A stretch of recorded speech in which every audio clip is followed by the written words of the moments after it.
Değerli arkadaşlar, hepinize merhabalar. Yeni bir değerlendirmeyle karşınızdayım. Biraz önce haber bültenlerine ve sosyal medyaya düşünce acil bir değerlendirme yapmanın çok anlamlı olacağını düşündüm. Kuzey Kıbrıs Türk Cumhuriyeti'nde dozer diplomasisi. Bir daha söylüyorum. Kuzey Kıbrıs Türk Cumhuriyeti'nde dozer diplomasisi. Dozer diplomasisinden kastımı birazdan daha detaylı bir şekilde izah edeceğim, değerlendireceğim. Fakat aslında başlık Araf'taki Türkler şeklinde olacaktı. Fakat Araf'taki Türkler bu coğrafyanın hiçbir evladının, 85 milyonunun hiçbir ayrıma tabi tutulmaksızın sahiplenilmesi noktasında ortaya koyulan son derece büyük gayretleri bilen birisi olarak Araf'taki Türkler tabirini geldiğimiz noktada kullanmanın çok hakkaniyetli olmayabileceği konusunda tereddütlerim oluştu ve başlığı o yüzden dozer diplomasisi olarak değiştirdim.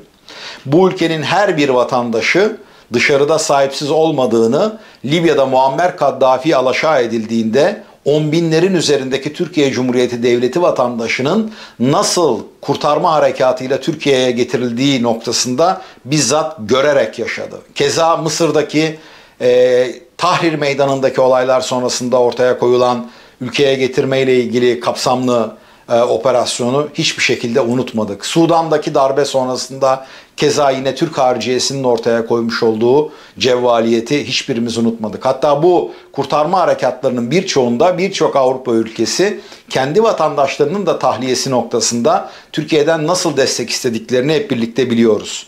Ukrayna keza Rus işgaline uğradığında günler ve haftalar süren oradaki bütün Türk vatandaşlarının çıkartılması için Türkiye Cumhuriyeti Devleti hariciyesinin ortaya koymuş olduğu olağanüstü gayretler takdire şayan hususlardı. En son da Nijer'de bulunan Türkiye Cumhuriyeti Devleti vatandaşları, Nijer Darbe Komisyonu hava sahasını bütün uçuşlara kapatmasına rağmen Türkiye Cumhuriyeti Devleti vatandaşları Türk Hava Yolları'nın sağlamış olduğu imkanlarla nasıl tereyağından kıl çekercesine ülkeye getirildi hep birlikte bilenlerdeniz. Aslında bu konuyla ilgili birçok sıkıntılı hususu birçok yakınımızdan bugüne kadar defalarca dinledik. Sahipsiz kalmış Türkiye Cumhuriyeti Devleti vatandaşları yaşı bizim gibi yarım asır geçenler açısından son derece büyük bir ızdırap konusu. Kendilerinin gitmiş oldukları Avrupa'da bir camiye, bir imama ya da cenazelerini defnedecek bir din görevlisine ihtiyaç duyduklarında dahi arkasını dönen bir Türkiye Cumhuriyeti devletini yöneten siyasi elitinden bugünlere doğru tebdil olan bir Türkiye Cumhuriyeti Devleti'nden bahsediyoruz. Mesela son bir anekdotta Türkiye Cumhuriyeti Devleti'ne komşu olan bir devlet ile ilgili bir gelişme benim ile bir tabip arkadaşım arasındaki bir telefon görüşmesi üzerine yaşandı ve bunu size aktarmak istiyorum. Belaruslu bir anne, Türk bir baba, Türkiye Cumhuriyeti Devleti'ne komşu olan bir coğrafyada yaşıyorlar. Belaruslu anne bir sebeple hayatını kaybedince Belarus'tan gelen anneanne çocuğu kaçırıyor.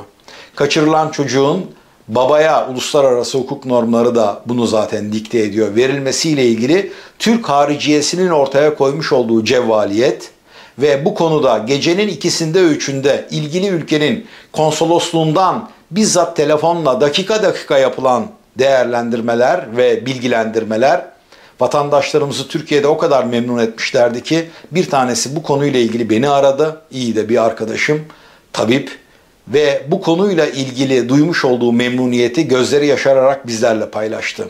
Tabii bu devlet bizim devletimiz. Böyle olunca hiçbir Türk'ün, hiçbir Türkiye Cumhuriyeti Devleti vatandaşının Araf'ta kalması gibi bir husus asla kabul edilemez. Şimdi buradan gelelim asıl konunun gündemine. Pile, Kuzey Kıbrıs Türk Cumhuriyeti ile Güney Kıbrıs Rum yönetimi arasında kalan ara bölgedeki 4 köyden bir tanesi. Bir tarafta kuzeyde Kuzey Kıbrıs Türk Cumhuriyeti, Kıbrıs'ın altında da Güney Kıbrıs Rum yönetimi ve arada Birleşmiş Milletler barış gücünün kontrol etmiş olduğu ara bölge. Bu ara bölgede kalmış 4 köy. Bu 4 köyün 3 tanesi Rumlardan oluşmakta. 4. köy olan Pile ise 1300 civarında yaşayan sakiniyle 800'ü Rum, yaklaşık rakamları söylüyorum, 500 kadar da Türk'ten oluşan bir köy. Köyün içerisinde hem Kuzey Kıbrıs Türk Cumhuriyeti Devleti'nin hukuku hem Güney Kıbrıs Rum yönetiminin hukuku geçerli ve köyü hem bir Rum muhtar hem de Türk bir muhtar birlikte yönetiyorlar. Buraya kadar herhangi bir sorun yok. Fakat bu Pile köyünün günlük ihtiyaçlarını giderebilmesi için ve işte bir takım alışverişlerini yapabilmesi için, sosyalleşebilmesi için, aynı kültürden gelen insanlarla bir araya gelebilmesi için Kuzey Kıbrıs Türk Cumhuriyeti'ne gitmesi lazım. Fakat Pile Köyü ile Kuzey Kıbrıs Türk Cumhuriyeti arasında bir ulaşım problemi var ve bu problem 25 seneden bu yana gündemde ve çözülmüyor. Ve Pile Köyü'ndeki insanlar ihtiyaçlarını gidermek için vatandaşı olmadıkları Güney Kıbrıs Rum yönetimine ya da Dikelya dediğimiz Kıbrıs'taki İngiliz üstlerinden olduğu bölgeden istifade etmek durumda. Kuzey Kıbrıs Türk Cumhuriyeti'ne geçmek istediklerinde ise çok büyük bir alanı dolaşmak durumunda kalıyorlar. Dolayısıyla Kuzey Kıbrıs Türk Cumhuriyeti'nin Yiğitler Köyü ile Pile Köyü arasında inşa edilecek yaklaşık 11 kilometrelik yolun 4 kilometresi Kuzey Kıbrıs Türk Cumhuriyeti'nde, 6-7 kilometrelik kısmı ise bu ara bölge dediğimiz tampon bölgede. Ne zaman ki Türkiye buraya bir yol yapmak istedi, işte o zaman bütün sıkıntılar zuhur etti. Birleşmiş Milletler Barış Gücü müdahil olmak istedi ve müdahalede bulunmak isteyen Birleşmiş Milletler Barış Gücü askerlerine ve polisine karşı da Türkiye Cumhuriyeti Devleti'nin dozerleri müdahale etti. O yüzden adını dozer diplomasisi koyduk. Neden? Çünkü herkese anladığı dilden.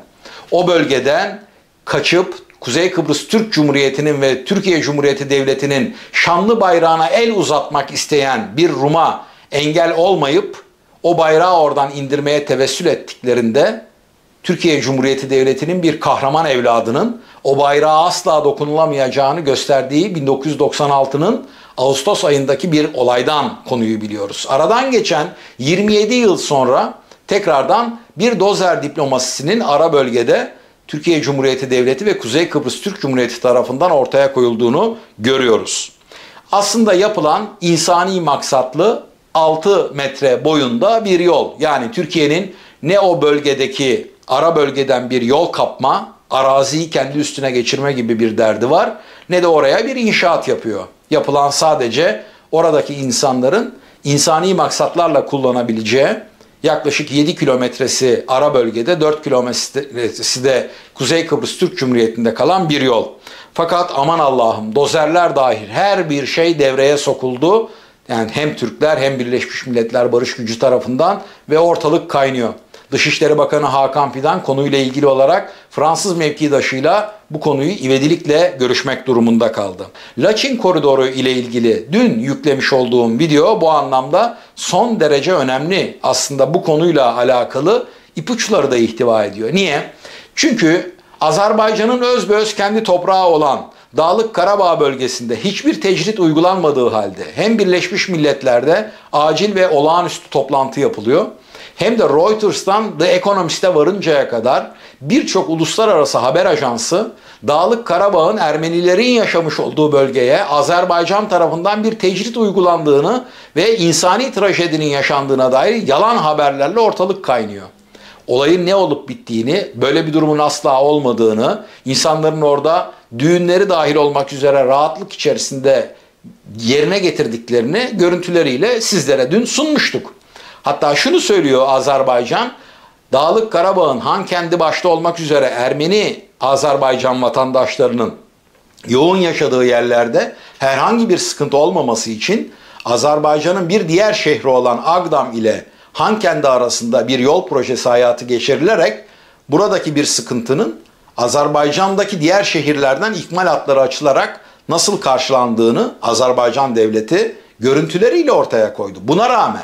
Buna rağmen burada bir büyük insani trajedi yalanıyla dünya medyasının nasıl hizalandığını hep birlikte gördük. Ama o dünya medyası dediğimiz medya, özellikle The Economist mesela neler yapmıştı? Erdoğan gitmeli, kesinlikle gitmeli, vallahi de gitmeli, billahi de gitmeli gibi yayınlar yapıyorlardı. Dolayısıyla bunlara alıştık. Bunlar ne yaparsa yapsın Azerbaycan'ın oradaki hiçbir Ermeni Azerbaycan vatandaşının yaşam haklarını, ana temel ihtiyaçlarını karşılayabileceği bir tecridi ortaya koymaması lazım ve koymuyor zaten.